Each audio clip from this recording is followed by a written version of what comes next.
दोस्तों कैसे हैं आप सभी। आशा करता हूं बहुत ही अच्छे होंगे। इस वीडियो में हम आपके लिए लेकर आए हैं टॉप जी के जीएस के प्रश्न। ये ऐसे प्रश्न हैं जो बार बार एग्जाम में पूछते हैं, तो किसी भी एग्जाम की तैयारी कर रहे हैं यह वीडियो आपके लिए बहुत ही महत्वपूर्ण है। इसमें वही क्वेश्चन पूछे गए जो बहुत ज्यादा एग्जाम में पूछते हैं, मोस्ट रिपीटेड है। चलिए वीडियो की शुरुआत करते हैं और हाँ, वीडियो के अंत में फीडबैक जरूर दीजिएगा। चलिए देखते हैं पहला क्वेश्चन क्या पूछा है आपसे।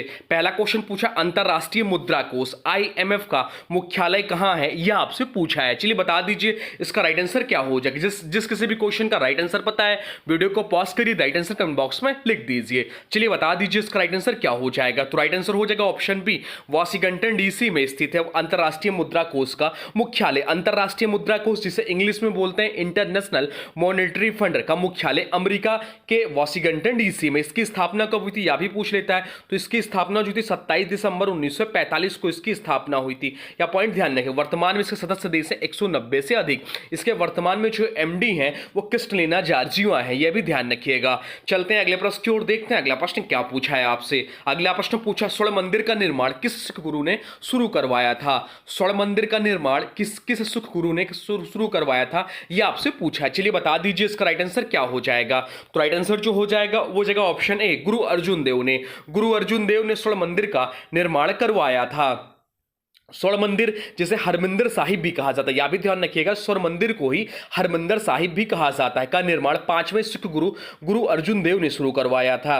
गुरु ग्रंथ साहिब को भी सबसे पहले यहीं स्थापित किया गया था। यह अमृतसर पंजाब में स्थित है और सिखों का सबसे पवित्र तीर्थ स्थल माना जाता है। इसके ऊपर का सोना जो है महाराजा रणजीत सिंह द्वारा 19वीं शताब्दी में चढ़वाया गया था। बाकी ऑप्शन में दिया है गुरु नानक देव। तो गुरु नानक देव जो है सिख धर्म के संस्थापक हैं। गुरु गोविंद सिंह की बात करें तो वो सिखों के 10वें गुरु थे और खालसा पंथ की स्थापना की। गुरु हरगोबिंद की बात करें तो सिखों के 6ठे गुरु थे। अब चलते हैं अगले प्रश्न की ओर, देखते हैं अगला प्रश्न क्या पूछा है आपसे। अगला प्रश्न पूछा यूनेस्को का मुख्यालय कहां स्थित है। यूनेस्को का मुख्यालय कहां स्थित है यह आपसे पूछा है। चलिए बता दीजिए इसका राइट आंसर क्या हो जाएगा। तो राइट आंसर जो हो जाएगा वो जगह ऑप्शन बी, पेरिस में स्थित है यूनेस्को का मुख्यालय। और ऑप्शन बी इस प्रश्न का राइट आंसर हो जाएगा। यूनेस्को जिसका फुल फॉर्म होता है United Nation Educational Scientific and Cultural Organization का मुख्यालय जो है फ्रांस की राजधानी पेरिस में स्थित है। इसकी स्थापना कब हुई थी। तो स्थापना जो हुई थी वह थी 16 नवंबर 1945 को। 16 नवंबर 1945 को इसकी स्थापना हुई थी। सदस्य देश इसके भी 190 से अधिक सदस्य देश हैं। इसका मुख्य उद्देश्य क्या है स्थापना का। तो शिक्षा, विज्ञान, संस्कृति और संचार के माध्यम से अंतर्राष्ट्रीय सहयोग को बढ़ावा देना, विश्व धरोहर स्थलों की पहचान और संरक्षण करना, वैश्विक शांति और सतत विकास को प्रोत्साहन करना। अब चलते हैं अगले प्रश्न की ओर, देखते हैं अगला प्रश्न क्या पूछा है आपसे। अगला प्रश्न पूछा संविधान की प्रस्तावना में कुल कितने शब्द हैं, यह आपसे पूछा है। इंपॉर्टेंट मार्क कर लीजिए और ध्यान से सुनिएगा। संविधान की प्रस्तावना में कुल कितने शब्द हैं यह आपसे पूछा है। चलिए बता दीजिए इसका राइट आंसर क्या हो जाएगा। तो राइट आंसर जो हो जाएगा वो जगह ऑप्शन सी, 85। वर्तमान समय में 85 शब्द हैं संविधान की प्रस्तावना में। भारतीय संविधान की प्रस्तावना में कुल 85 शब्द हैं, जिसमें भारत के संविधान की आत्मा, उद्देश्य, मूल सिद्धांत और लक्ष्य को संक्षेप में प्रस्तुत किया गया है। संविधान की प्रस्तावना शुरुआत होती है हम भारत के लोग, और इसमें भारत को परिभाषित किया जाता है जैसे संपूर्ण प्रभुत्व, संपन्न, समाजवादी, पंथ निरपेक्ष, लोकतांत्रिक गणराज्य। एक और ध्यान रखिए, पूछता है 42वां संविधान संशोधन जो कि 1976 में हुआ, इसमें 3 शब्द जोड़े गए, समाजवादी, पंथ निरपेक्ष और अखंडता। ये बहुत ज्यादा पूछता है कि कौन से संविधान संशोधन के तहत ये 3 शब्द जोड़े गए। तो 42वां संविधान संशोधन 1976 के तहत 3 शब्द जोड़े गए, समाजवादी, पंथ निरपेक्ष और अखंडता। अब चलते हैं अगले प्रश्न की ओर, देखते हैं अगला प्रश्न क्या पूछा है आपसे। अगला प्रश्न जो पूछा है वह पूछा है 1857 की क्रांति के समय दिल्ली में विद्रोह का नेतृत्व किसने किया था। 1857 की क्रांति के समय दिल्ली में विद्रोह का नेतृत्व किसने किया था यह आपसे पूछा है। चलिए बता दीजिए इसका राइट आंसर क्या हो जाएगा। तो राइट आंसर जो हो जाएगा वो जगह ऑप्शन बी, बहादुर शाह जफर ने। बहादुर शाह जफर इस प्रश्न का राइट आंसर हो जाएगा। 1857 की क्रांति को भारत का प्रथम स्वतंत्रता संग्राम माना जाता है। इस विद्रोह के समय दिल्ली को बहादुर शाह जफर को प्रतीकात्मक रूप से मुगल सम्राट मानकर विद्रोहियों ने उसका नेतृत्व स्वीकार किया। बहादुर शाह जफर को विद्रोहियों ने भारत का सम्राट घोषित किया, दिल्ली को विद्रोह का केंद्र बनाया। अंग्रेजों ने बाद में इन्हें बंदी बनाकर बर्मा, जो कि वर्तमान नाम म्यांमार है, निर्वासित कर दिया और वहीं इनकी मृत्यु हो गई। ऑप्शन में दिया ताप्या टोपे। तो ताप्या टोपे जो है कानपुर और मध्य भारत में सक्रिय रहे। नाना साहब की बात करें तो नाना साहब कानपुर विद्रोह के नेता रहे और रानी लक्ष्मीबाई झांसी में विद्रोह की अगुवा रही और 1857 की क्रांति की। अब चलते हैं अगले प्रश्न की ओर, देखते हैं अगला प्रश्न क्या पूछा है आपसे। अगला प्रश्न जो पूछा है वह पूछा है, नोबेल पुरस्कार विजेता रविन्द्रनाथ टैगोर को किस वर्ष साहित्य का पुरस्कार मिला? नोबेल पुरस्कार विजेता रविन्द्रनाथ ठाकुर को किस वर्ष साहित्य का पुरस्कार मिला, यह आपसे पूछा है। चलिए बता दीजिए इसका राइट आंसर क्या हो जाएगा। तो राइट आंसर जो हो जाएगा, चलिए लिख दीजिए कमेंट बॉक्स में। तो राइट आंसर हो जाएगा ऑप्शन बी 1913 में। 1913 इस प्रश्न का राइट आंसर हो जाएगा। रविन्द्रनाथ टैगोर को 1913 में नोबेल पुरस्कार मिला। यह पुरस्कार उन्हें गीतांजलि नामक काव्य संग्रह के लिए मिला जो अंग्रेजी में भी अनुवादित हुआ था। नोबेल पुरस्कार से चलिए कुछ महत्वपूर्ण बताते हैं आपको। तो नोबेल पुरस्कार की स्थापना कब हुई? तो नोबेल पुरस्कार की स्थापना जो हुई 1901 में हुई। नोबेल पुरस्कार की शुरुआत किसकी वसीयत से हुई? तो अल्फ्रेड नोबेल की वसीयत से हुई। अल्फ्रेड नोबेल एक स्वीडिश रसायन और डायनामाइट के आविष्कारक थे। नोबेल पुरस्कार किस किस क्षेत्र में दिया जाता है? तो नोबेल पुरस्कार जो है साहित्य, भौतिकी, रसायन, चिकित्सा, शांति और अर्थशास्त्र के क्षेत्र में दिया जाता है। छह क्षेत्रों में दिया जाता है। अर्थशास्त्र का नोबेल पुरस्कार 1969 में शुरू किया गया या स्वीडिश सेंट्रल बैंक द्वारा प्रायोजित किया जाता है। नोबेल शांति पुरस्कार जो है नॉर्वे की संसद द्वारा ओस्लो में दिया जाता है। अन्य सभी नोबेल पुरस्कार जो स्वीडन में स्टॉकहोम में दिए जाते हैं। भारत पहला नोबेल पुरस्कार विजेता भारतीय रहे रविन्द्रनाथ टैगोर 1913 में साहित्य के क्षेत्र में। पहली भारतीय महिला जो नोबेल पुरस्कार विजेता रही हैं मदर टेरेसा, जिन्हें 1979 में शांति का पुरस्कार मिला। नोबेल पुरस्कार प्राप्त करने वाले सबसे कम उम्र के जो व्यक्ति हैं वो मलाला यूसुफजई हैं, जिन्हें 17 वर्ष की आयु में ही शांति का नोबेल पुरस्कार मिला। नोबेल पुरस्कार प्राप्त करने वाले पहले एशियाई व्यक्ति भी रविन्द्रनाथ टैगोर है। भारत में जन्मे पहले नोबेल पुरस्कार विजेता रविन्द्रनाथ टैगोर है। और चिकित्सा में पहला नोबेल पुरस्कार प्राप्त भारतीय जो है डॉक्टर हरगोबिंद खुराना है। ये सब पॉइंट ध्यान रखिएगा, आपसे पूछ लेता है एग्जाम में। चलते हैं अगले प्रश्न की ओर, देखते हैं अगला प्रश्न क्या पूछा है आपसे। अगला प्रश्न पूछा, भाखड़ा नागल परियोजना किस नदी पर निर्मित है? भाखड़ा नागल परियोजना जो है किस नदी पर निर्मित है, यह आपसे पूछा। चलिए बता दीजिए इसका राइट आंसर क्या हो जाएगा। तो राइट आंसर जो हो जाएगा वो जगह ऑप्शन सी सतलुज नदी पर स्थित है भाखड़ा नागल परियोजना। यह भारत की सबसे ऊंची बहुउद्देशीय परियोजनाओं में से एक है। भाखड़ा डैम हिमाचल प्रदेश में स्थित है और यहां सिंचाई, विद्युत उत्पादन और बाढ़ नियंत्रण हेतु महत्वपूर्ण है। चलिए बांधों से कुछ महत्वपूर्ण प्रश्न बताते हैं जो आपके एग्जाम में पूछा जाता है। भारत का सबसे ऊंचा बांध कौन सा है, यह पूछ लेता है। तो भारत का सबसे ऊंचा बांध जो है टिहरी बांध है, जो कि उत्तराखंड में है। भारत का सबसे लंबा बांध कौन सा है? तो भारत का सबसे लंबा बांध जो है हीराकुंड बांध है, जो कि उड़ीसा महानदी पर है। सबसे पुराना बांध भारत का कौन है? तो कल्लानई बांध है, जो कि तमिलनाडु जिले ग्रैंड एनीकट भी कहते हैं इसे। सबसे बड़ी जल विद्युत परियोजना कौन सी? तो सबसे बड़ी जल विद्युत परियोजना जो है भाखड़ा नागल परियोजना है। हीराकुंड बांध किस नदी पर? तो हीराकुंड बांध महानदी पर है। टिहरी बांध किस नदी पर? तो भगीरथी नदी पर है। सरदार सरोवर बांध किस नदी पर? तो नर्मदा नदी गुजरात में है। अब चलते हैं अगले प्रश्न की ओर, देखते हैं अगला प्रश्न क्या पूछा है आपसे। अगला प्रश्न पूछा है, खैबर दर्रा किन दो देशों को जोड़ता है? खैबर दर्रा जो है वह किन दो देशों को जोड़ता है, यह आपसे पूछा है। चलिए बता दीजिए इसका राइट आंसर क्या हो जाएगा। तो राइट आंसर हो जाएगा ऑप्शन बी, पाकिस्तान और अफगानिस्तान को जोड़ता है। खैबर दर्रा जो है वह पाकिस्तान और अफगानिस्तान को जोड़ता है। खैबर दर्रा एक ऐतिहासिक व्यापार मार्ग है जो पेशावर, वर्तमान में पाकिस्तान को जलालाबाद यानी कि अफगानिस्तान से जोड़ता है। यह कई आक्रमणों का मार्ग रहा है। चलिए कुछ प्रमुख दर्रों से महत्वपूर्ण बताते हैं जो आपके एग्जाम में पूछ लेता है। नाथुला दर्रा का है, तो नाथुला दर्रा जो है सिक्किम और तिब्बत को जोड़ता है। या सिपकीला दर्रा की विशेषता क्या है? तो सिपकीला दर्रा जो है हिमाचल प्रदेश और तिब्बत चीन के बीच स्थित है। जोजिला दर्रा इंपॉर्टेंट है, तो जोजिला दर्रा जो जम्मू कश्मीर में श्रीनगर और लेह को जोड़ता है। बोमडिला दर्रा की बात करें तो अरुणाचल प्रदेश में स्थित है। बानिहाल दर्रा की बात करें जम्मू और श्रीनगर को जोड़ता है। एक लिपुलेख दर्रा पूछ लेता है, तो लिपुलेख दर्रा जो है उत्तराखंड और तिब्बत को जोड़ता है। कैलाश मानसरोवर यात्रा मार्ग भी इसलिए इंपॉर्टेंट हो जाता है। अब चलते हैं अगले प्रश्न की ओर, देखते हैं अगला प्रश्न क्या पूछा है आपसे। अगला प्रश्न पूछा, भारतीय संविधान में सांस्कृतिक और शैक्षिक अधिकार किस अनुच्छेद में वर्णित है? भारतीय संविधान में सांस्कृतिक और शैक्षिक अधिकार किस अनुच्छेद में वर्णित है, यह आपसे पूछा है। चलिए बता दीजिए इसका राइट आंसर क्या हो जाएगा। तो राइट आंसर जो हो जाएगा वो जगह ऑप्शन सी 29 और 30, अनुच्छेद 29 और 30 में वर्णित है। अनुच्छेद 29 क्या कहता है? तो अनुच्छेद 29 कहता है किसी वर्ग को अपनी संस्कृति, लिपि या भाषा सुरक्षित रखने का अधिकार है। बाकी अनुच्छेद 30 जो कहता है वह कहता है अल्पसंख्यकों को शैक्षिक संस्थान स्थापित स्थापित और संचालित करने का अधिकार है। चलते हैं अगले प्रश्न की ओर, देखते हैं अगला प्रश्न क्या पूछा है आपसे। अगला प्रश्न पूछा, भारत में नियंत्रक एवं महालेखा परीक्षक जिसे बोलते हैं कैग की नियुक्ति कौन करता है? भारत में नियंत्रक एवं महालेखा परीक्षक कैग की नियुक्ति कौन करता है, यह आपसे पूछा है। चलिए बता दीजिए इसका राइट आंसर क्या हो जाएगा। तो राइट आंसर जो हो जाएगा वो जाएगा ऑप्शन बी, राष्ट्रपति करते हैं। इस प्रश्न का राइट आंसर हो जाएगा ऑप्शन बी। ऑप्शन बी इस प्रश्न का राइट आंसर। कैग की नियुक्ति भारतीय संविधान के अनुच्छेद 148 के तहत होती है। किस आर्टिकल के तहत होती है? तो अनुच्छेद 148 के तहत होती है कैग की नियुक्ति, जो कि राष्ट्रपति करते हैं। यह भारत के सार्वजनिक खातों को ऑडिट करता है। कैग को भारत के संविधान का संरक्षक भी कहा जाता है। वर्तमान समय में जो कैग है हमारे नियंत्रक एवं महालेखा परीक्षक संजय मूर्ति साहब हैं। ये 15वें नंबर के, ध्यान रखिएगा। वर्तमान समय में कैग संजय मूर्ति साहब हैं। चलते हैं अगले प्रश्न की ओर, देखते हैं अगला प्रश्न क्या पूछा है आपसे। अगला प्रश्न पूछा है, राष्ट्रीय एकता दिवस कब मनाया जाता है? राष्ट्रीय एकता दिवस कब मनाया जाता है, यह आपसे पूछा है। चलिए बता दीजिए कि राष्ट्रीय एकता दिवस कब मनाया जाता है, बता दीजिए। तो राइट आंसर हो जाएगा ऑप्शन सी, 31 अक्टूबर को राष्ट्रीय एकता दिवस मनाया जाता है। यह दिन सरदार वल्लभ भाई पटेल की जयंती के उपलक्ष्य में मनाया जाता है। वह भारत में एकीकरण के शिल्पीकार थे। इसे पहली बार 2014 में मनाया गया था। चलिए अब अक्टूबर माह की बात हो रही तो अक्टूबर माह के महत्वपूर्ण दिनों को रिवीजन कर लेते हैं। यह हमारी खूबी है कि हम जिस महीने को पढ़ते हैं, जिस महीने का पूछा जाता है दिवस, उस महीने को हम एक बार रिवीजन करते हैं, जिससे हमें धीरे धीरे याद हो जाएगा। चलिए सबसे पहले आता है 1 अक्टूबर। 1 अक्टूबर को हम लोग अंतर्राष्ट्रीय वृद्धजन दिवस मनाते हैं।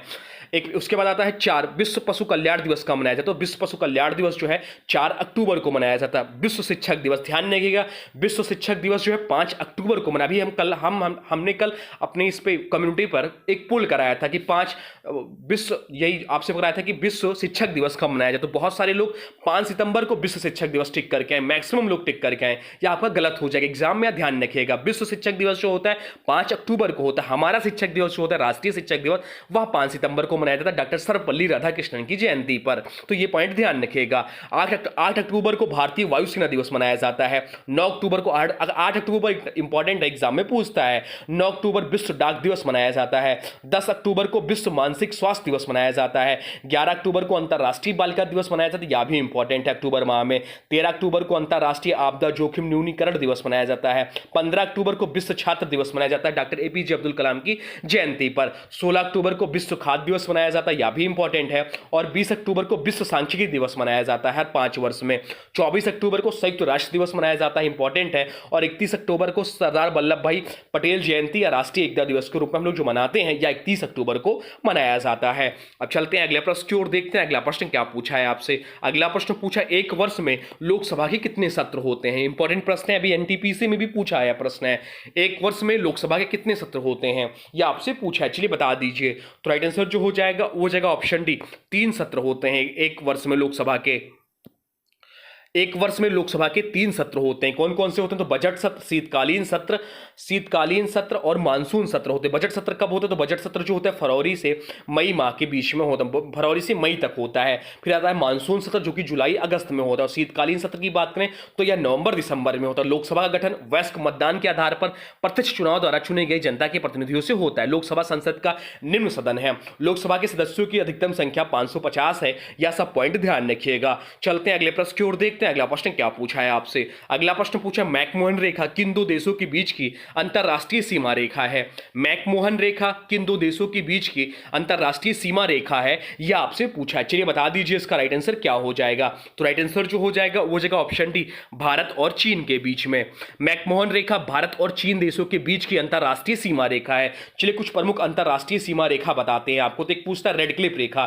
तो रेड क्लिफ रेखा जो भारत और पाकिस्तान के बीच की रेखा है। मैकमोहन रेखा की बात करें तो भारत और चीन के बीच की रेखा है। डूरंट रेखा की बात करें तो पाकिस्तान और अफगानिस्तान के बीच की सीमा रेखा। ओडर नीस रेखा क्या है? तो ओडर नीस रेखा जो जर्मनी और पोलैंड के बीच की सीमा रेखा है। चलते हैं अगले प्रश्न की ओर, देखते हैं अगला प्रश्न क्या पूछा है आपसे। अगला प्रश्न पूछा, 2020 ओलंपिक खेल कहां आयोजित किए गए थे? 2020 ओलंपिक खेल कहां आयोजित किए गए थे, ये आपसे पूछा है। चलिए उसके पहले जान लेते हैं। 2008 का जो ओलंपिक हुआ था वह लंदन में हुआ था। 2012 का जो ओलंपिक हुआ था वह बीजिंग में हुआ था, चीन की राजधानी बीजिंग में हुआ था। 2016 के जो ओलंपिक हुआ था वो रियो डी जेनेरियो में हुआ था। 2020 का जो ओलंपिक हुआ था वो जापान के राजधानी टोक्यो में होता, परंतु कोविड के कारण या जो खेला गया या 2021 में आयोजित किया गया। तो राइट आंसर हो जाएगा इस प्रश्न का ऑप्शन सी, इस प्रश्न का राइट आंसर हो जाएगा। ओलंपिक खेल 2020 में टोक्यो में आयोजित होना था, जो कोविड 19 के कारण 23 जुलाई से 8 अगस्त 2021 में टोक्यो में आयोजित किया गया। यह वर्ष 2024 ओलंपिक खेल का जो आयोजन हुआ 33वां संस्करण था। इसका आयोजन पेरिस फ्रांस में हुआ, और आगे जो होगा 34वां संस्करण या वर्ष 2028 में होगा ओलंपिक खेल, और यह 34वां संस्करण होगा। इसका आयोजन लॉस एंजलिस अमेरिका में प्रस्तावित है। अब चलते हैं अगले प्रश्न की ओर, देखते हैं अगला प्रश्न क्या पूछा है आपसे। अगला प्रश्न जो पूछा है इंपॉर्टेंट पूछा है, तमिलनाडु की प्रख्यात शास्त्रीय नृत्य शैली कौन सी है? तमिलनाडु की प्रख्यात शास्त्रीय नृत्य शैली कौन सी है, यह आपसे पूछा है। चलिए बता दीजिए इसका राइट आंसर क्या हो जाएगा।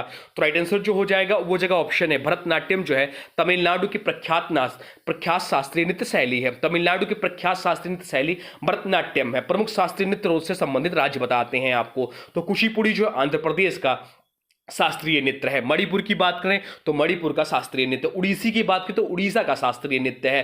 कथकली ध्यान रखें, कथकली जो है केरल का शास्त्रीय नृत्य है, और मोहिनी अट्टम जो है वह भी केरल का ही शास्त्रीय नृत्य है। तो ये सब याद रखिएगा। चलते हैं अगले प्रश्न की ओर, देखते हैं अगला प्रश्न क्या पूछा है आपसे। अगला प्रश्न पूछा नीली क्रांति किससे संबंधित है? नीली क्रांति जो है वह किससे संबंधित है, यह आपसे पूछा है। चलिए बता दीजिए इसका राइट आंसर क्या हो जाएगा। बता दीजिए राइट आंसर क्या हो जाएगा। तो नीली क्रांति जो है वह मछली उत्पादन से संबंधित है। राइट आंसर हो जाएगा ऑप्शन डी। ऑप्शन डी इस प्रश्न का राइट आंसर हो जाएगा। चलिए कुछ प्रमुख क्रांति बताते हैं, उसके उत्पादन किससे संबंधित है। तो श्वेत क्रांति जो है विद्युत उत्पादन से संबंधित, दुग्ध उत्पादन से संबंधित है। श्वेत क्रांति जो है दुग्ध उत्पादन से संबंधित है। रजत क्रांति जो है अंडा उत्पादन से संबंधित है। गुलाबी क्रांति जो है झींगा मछली उत्पादन से संबंधित है। सुनहरी क्रांति जो है फल उत्पादन से संबंधित है, और हरित क्रांति जो है खाद्यान्न उत्पादन से संबंधित है। ये सब पॉइंट ध्यान रखिएगा। चलते हैं अगले प्रश्न की ओर, देखते हैं अगला प्रश्न क्या पूछा है आपसे। अगला प्रश्न पूछा पोखरण परीक्षण 1998 को क्या नाम दिया गया था? पोखरण परीक्षण 1998 को क्या नाम दिया गया था, यह आपसे पूछा है। बढ़िया प्रश्न है, बता दीजिए इसका राइट आंसर क्या हो जाएगा। तो इसका जो नाम दिया गया था वो ऑपरेशन शक्ति दिया गया था। पोखरण परीक्षण जो कि जिसे द्वितीय पोखरण परीक्षण भी कहा जाता है, जो कि 1998 में हुआ, इसका जो कोड नेम था वह ऑपरेशन शक्ति था। पोखरण परीक्षण दूसरा परीक्षण जो हुआ 2 मई 1998 को ऑपरेशन शक्ति के तहत हुआ। 18 मई 1974 को राजस्थान के पोखरण में पहला परमाणु परीक्षण किया गया, जिसका नाम था स्माइलिंग बुद्धा ऑपरेशन के तहत। अब चलते हैं अगले प्रश्न की ओर, देखते हैं अगला प्रश्न क्या पूछा है आपसे। अगला प्रश्न पूछा वह एकमात्र पाकिस्तानी नागरिक कौन था जिसे भारत रत्न से सम्मानित किया गया था? वह एकमात्र पाकिस्तानी नागरिक कौन था जिसे भारत रत्न से सम्मानित किया गया, यह आपसे पूछा। चलिए बता दीजिए इसका राइट आंसर क्या हो जाएगा। तो राइट आंसर जो हो जाएगा, चलिए लिख दीजिए कमेंट बॉक्स में। तो राइट आंसर हो जाएगा ऑप्शन डी खान अब्दुल गफ्फार खान साहब, इस प्रश्न का राइट आंसर हो जाएगा। एकमात्र पाकिस्तानी नागरिक खान अब्दुल गफ्फार खान थे जिन्हें भारत रत्न से सम्मानित किया गया। खान अब्दुल गफ्फार खान को सीमांत गांधी या फ्रंटियर गांधी के नाम से भी जाना जाता है। सीमांत गांधी को 1987 में भारत रत्न से सम्मानित किया गया था। 1990 में नेल्सन मंडेला भारत रत्न पाने वाले दूसरे विदेशी नागरिक थे। तो यह भी पूछ सकता है। नेल्सन मंडेला को दक्षिण अफ्रीका का गांधी कहा जाता है। भारत रत्न पुरस्कार की शुरुआत जो हुई 1954 में की गई थी। 1971 में इंदिरा गांधी भारत रत्न से सम्मानित किया गया, जो यह पुरस्कार पाने वाली पहली महिला थी। चलते हैं अगले प्रश्न की ओर, देखते हैं अगला प्रश्न क्या पूछा है आपसे। अगला प्रश्न पूछा जवाहरलाल नेहरू जी की समाधि का क्या नाम है? जवाहरलाल नेहरू जी के समाधि का क्या नाम है, यह आपसे पूछा है। तो जवाहरलाल नेहरू जो कि हमारे बहुत ही सीधे साधे व्यक्ति थे और शांति विचारधारा के व्यक्ति थे। तो राइट आंसर हो जाएगा ऑप्शन डी शांतिवन। शांतिवन संबंधित है जवाहरलाल नेहरू से, तो अब आप नहीं भूलेंगे क्योंकि जवाहरलाल नेहरू जो हमारे हैं बहुत ही शांति व्यक्ति थे। तो इससे याद रखिएगा जवाहरलाल नेहरू जी के समाधि का जो नाम है वह शांतिवन है। चलिए कुछ प्रमुख समाधि स्थल देख लेते हैं। तो राजघाट जो है महात्मा गांधी जी के समाधि स्थल है। किसान घाट जो है चौधरी चरण सिंह जी का समाधि स्थल है। वीरभूमि जो है वो आपके राजीव गांधी जी का समाधि स्थल है। महाप्रयाण जो है डॉक्टर राजेंद्र प्रसाद जी का समाधि स्थल है। नारायण घाट जो है गुलजारी लाल नंदा जी का समाधि स्थल है। शांतिवन अभी हम लोग पढ़े जवाहरलाल नेहरू जी का समाधि स्थल है। शक्ति स्थल जो है इंदिरा गांधी जी का शक्ति स्थल है। अब चलते हैं अगले प्रश्न की ओर, देखते हैं अगला प्रश्न क्या पूछा है आपसे। अगला प्रश्न पूछा है 1948 ओलंपिक में पहला स्वर्ण पदक जीतने वाले भारतीय राष्ट्रीय फील्ड हॉकी टीम का कप्तान कौन था? 1948 ओलंपिक में पहला स्वर्ण पदक जीतने वाले भारतीय राष्ट्रीय फील्ड हॉकी टीम का कप्तान कौन था, यह आपसे पूछा है। इंपॉर्टेंट मार्क कर लीजिए इस प्रश्न को। चलिए बता दीजिए इसका राइट आंसर क्या है। अगर आपको पता है तो कमेंट बॉक्स में यस लिख दीजिए, और अगर आपको ईमानदारी से लिखिएगा, अगर नहीं पता है तो कमेंट बॉक्स में नो लिख दीजिएगा। बता दीजिए इसका राइट आंसर क्या हो जाएगा। तो राइट आंसर हो जाएगा ऑप्शन है किशन लाल, इस प्रश्न का राइट आंसर हो जाएगा। 1948 ओलंपिक में पहला स्वर्ण पदक जीतने वाले भारतीय राष्ट्रीय फील्ड हॉकी टीम के कप्तान जो थे किशन लाल थे। सरदार सिंह भारत एक फील्ड हॉकी के खिलाड़ी हैं उन्हें भारत सरकार ने अर्जुन पुरस्कार 2012 से सम्मानित किया। हॉकी की सर्वोच्च संस्था जो है वह फेडरेशन इंटरनेशनल दी हॉकी FIH है। इसकी स्थापना 1884 ईस्वी में की गई थी। मेजर ध्यानचंद हॉकी के महानतम खिलाड़ी हैं। हॉकी का पहला विश्व कप 1971 में बार्सिलोना में आयोजित किया गया था। अब चलते हैं अगले प्रश्न की ओर, देखते हैं अगला प्रश्न क्या पूछा है आपसे। अगला प्रश्न जो पूछा है वह पूछा है भारत की पहली महिला मुख्य चुनाव आयुक्त कौन थी। भारत की पहली महिला मुख्य चुनाव आयुक्त कौन थी, यह आपसे पूछा है। चलिए बता दीजिए इसका राइट आंसर क्या हो जाएगा। तो राइट आंसर हो जाएगा ऑप्शन सी, BS रामा देवी। BS रामा देवी जो है भारत की पहली महिला मुख्य चुनाव आयुक्त थी। BS रामा देवी भारत की पहली महिला मुख्य चुनाव आयुक्त थी। कार्यकाल जो था 26 नवंबर 1990 से 11 दिसंबर 1990 तक था।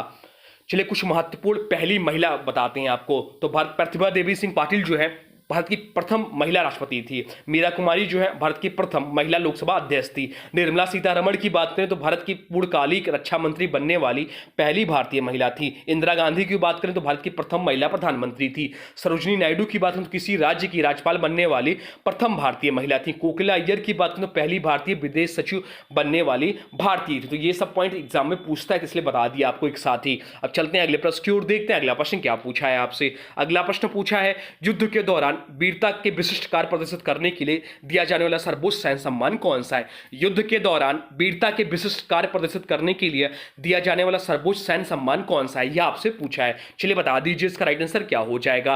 तो राइट आंसर हो जाएगा ऑप्शन बी, परमवीर चक्र, इस प्रश्न का राइट आंसर हो जाएगा। युद्ध के दौरान वीरता के विशिष्ट कार्य प्रदर्शित करने के लिए दिया जाने वाला सर्वोच्च सैन्य सम्मान जो है सब परमवीर चक्र है। परमवीर चक्र देश का सर्वोच्च सैन्य सम्मान है। पूछ सकता है एग्जाम में कि देश का सर्वोच्च सैन्य सम्मान कौन सा है, तो परमवीर चक्र है। मेजर सोमनाथ शर्मा प्रथम परमवीर चक्र विजेता है। यह भी क्वेश्चन बनता है कि निम्नलिखित में से कौन प्रथम परमवीर चक्र विजेता है, तो वो आपके मेजर सोमनाथ शर्मा है। महावीर चक्र वीरता हेतु दिया जाने वाला दूसरा सबसे बड़ा सम्मान है। अब चलते हैं अगले प्रश्न की ओर, देखते हैं अगला प्रश्न क्या पूछा है आपसे। अगला प्रश्न जो पूछा है वह पूछा है गोलमेज सम्मेलन राउंड टेबल कॉन्फ्रेंस कहां आयोजित हुआ था, यह आपसे पूछा है। गोलमेज सम्मेलन जो है कहां आयोजित हुआ था, यह आपसे पूछा। तो तीन मेज गोल सम्मेलन हुए हैं। आप बता दीजिए तीनों गोलमेज सम्मेलन कहां पर आयोजित हुआ। तो राइट आंसर हो जाएगा ऑप्शन सी, लंदन में आयोजित हुए।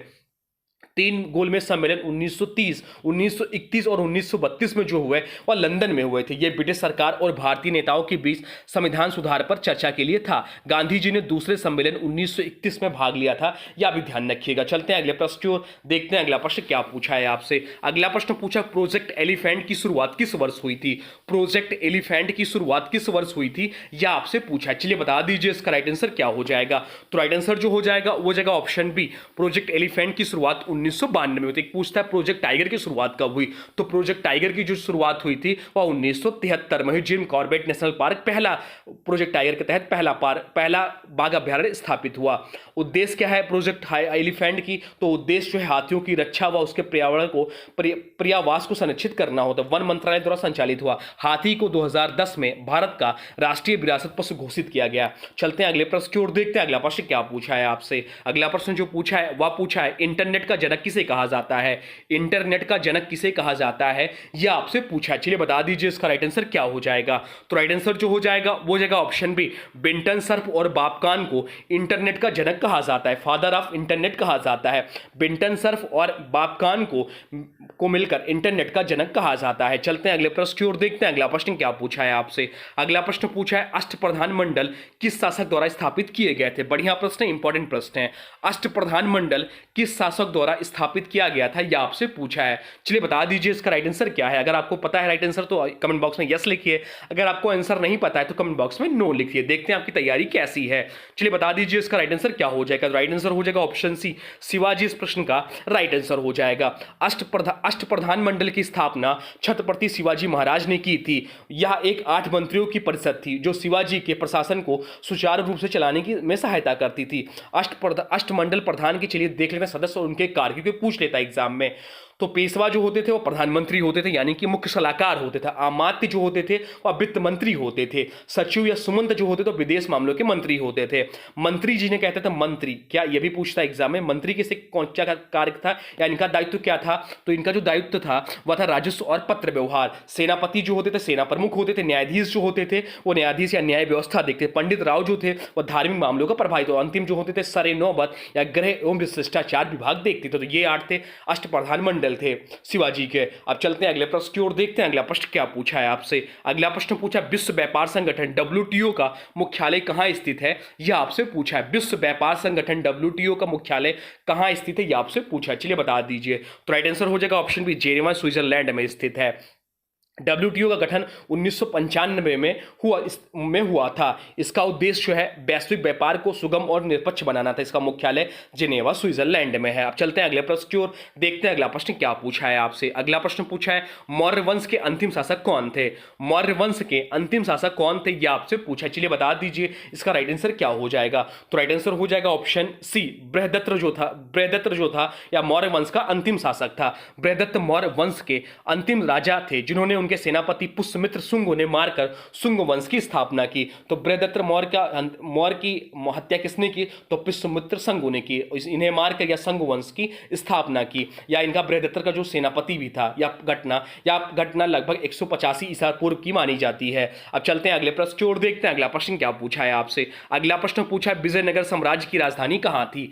विजयनगर साम्राज्य की राजधानी कहां थी, यह आपसे पूछा है। चलिए बता दीजिए इसका राइट आंसर क्या हो जाएगा। तो राइट आंसर जो हो जाएगा वो हो जाएगा ऑप्शन बी, हम्पी। विजयनगर साम्राज्य की जो राजधानी थी वह हम्पी थी। अब आप लोग बताइए हम्पी हमारे देश के किस नोट पर हम्पी का चित्र अंकित है, या आप लोग कमेंट बॉक्स में बताइए। अभी पिछले दिनों में आपको रिवीजन भी कराया, 2-3 बार रिवीजन कराया, तो बता दीजिए इसका राइट आंसर क्या हो जाएगा। हम्पी हमारे किस नोट पर हम्पी का चित्र अंकित है। बाकी हम्पी की बात करें तो कर्नाटक विजयनगर साम्राज्य की राजधानी थी। इसे हरिहर और बुक्का राय ने 1336 में स्थापित किया था विजयनगर साम्राज्य को। यह स्थल यूनेस्को विश्व धरोहर सूची में भी शामिल है हम्पी आपका। अब चलते हैं अगले प्रश्न की ओर, देखते हैं अंतिम प्रश्न। आज का अंतिम प्रश्न क्या पूछा है आपसे। अंतिम प्रश्न पूछा है ग्राम पंचायत चुनाव के लिए उम्मीदवार की न्यूनतम आयु कितनी होनी चाहिए। ग्राम पंचायत चुनाव के लिए उम्मीदवार की न्यूनतम आयु कितनी होनी चाहिए, यह आपसे पूछा है। चलिए बता दीजिए क्या हो जाएगा राइट आंसर। तो राइट आंसर हो जाएगा ऑप्शन ए, 21 वर्ष होना चाहिए। ग्राम पंचायत चुनाव के लिए उम्मीदवार की जो न्यूनतम आयु होनी चाहिए वह 21 वर्ष होना चाहिए। तो यहीं पर आप ध्यान रखिए लोकसभा के लिए चुने जाने के लिए न्यूनतम आयु कितनी होनी चाहिए। तो लोकसभा के लिए चुने जाने के लिए जो न्यूनतम आयु होनी चाहिए वह 25 वर्ष होनी चाहिए। तो राज्यसभा में चुने जाने के लिए न्यूनतम आयु कितनी होनी चाहिए, तो राज्यसभा में चुने जाने के लिए जो न्यूनतम आयु होनी चाहिए वह 30 वर्ष होना चाहिए। राज्यपाल व राष्ट्रपति चुने जाने हेतु न्यूनतम आयु कितनी होनी चाहिए, तो राज्यपाल या राष्ट्रपति चुने जाने हेतु जो न्यूनतम आयु होनी चाहिए वो 35 वर्ष होना चाहिए। ये सब पॉइंट ध्यान रखिएगा, पूछ लेता है और आप लोग कंफ्यूज होकर गलत टिक कर आते। तो अब आगे से आप लोग कंफ्यूज मत होइएगा। और हाँ, जिस किसी भी क्वेश्चन का राइट आंसर नहीं पता हुआ करे तो आप कॉपी पेन में नोट कर लिया, अगर उसे 1-2 बार रिवीजन करिए, इससे आपको याद हो जाएगा। अब चलिए आज की वीडियो से प्रश्न है, इसका राइट आंसर आप लोग कमेंट बॉक्स में बताना है। आज की वीडियो से देखते हैं क्या प्रश्न पूछा है। आज की वीडियो से प्रश्न पूछा है भारत की पहली महिला मुख्य चुनाव आयुक्त कौन थी।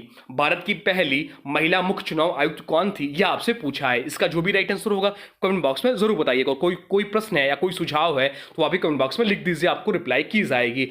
तो चलिए देखिए, अभी तक आपने वीडियो को लाइक नहीं किया है तो प्लीज वीडियो को लाइक कर दीजिए, वीडियो को किसी स्टडी ग्रुप में शेयर कर दीजिए, और चैनल पे नए हैं चैनल को सब्सक्राइब भी कर लीजिए, और अपने मित्रों को भी चैनल के बारे में बताइए, सब्सक्राइब कराइए, आपकी सब्सक्राइब की बहुत ज्यादा जरूरत है। तो चलिए मिलते हैं नए वीडियो में, तब तक के लिए थैंक्स फॉर वॉचिंग।